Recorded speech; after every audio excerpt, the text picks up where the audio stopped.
మొత్తానికి హౌస్‌లో ప్రతి ఒక్కరి జర్నీ ఏవిని కూడా బిగ్ బాస్ ఏసేయగా ఇప్పుడు యావర్ ఏవితో అందరిని ఏడిపించేశాడు. ఇక యావర్ నువ్వు ఎవిక్షన్ కోసం ఎంతలోగా పోరాడావు.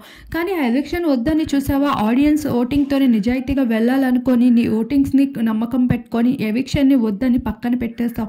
ఆ రోజే నువ్వు అభిమానుల మనసుల్ని గెలుచుకున్నావు. నువ్వు విన్నర్ అవుతావా లేదా అని తెగ భయపడుతున్నావు గానీ ఆల్రెడీ నువ్వు జనాల దృష్టిలో విన్నర్ అయిపోయావు కాబట్టి ఈరోజు ఏవి చూపించే వరకు నువ్వు అడుగు పెట్టేశావు అంటూ బిగ్ బాస్ చెప్పడంతో చాలా ఎమోషనల్ అయిపోయాడు.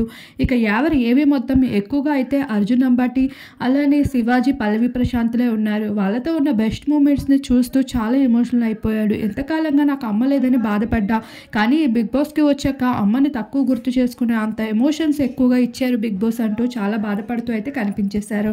ఇలా ఫైనల్గా అయితే యావర్ పల్లవి ప్రశాంత్ ఏవీస్తో అభిమానులందరినీ కూడా ఎమోషనల్ చేసేయడానికి బిగ్ బాస్ అయితే గట్టి ప్లానే వేశాడు. అలానే ఆడియన్సే కాదు యావర్ కూడా ఏడ్ చేశాడు తన ఏవిని చూసుకుంటూ.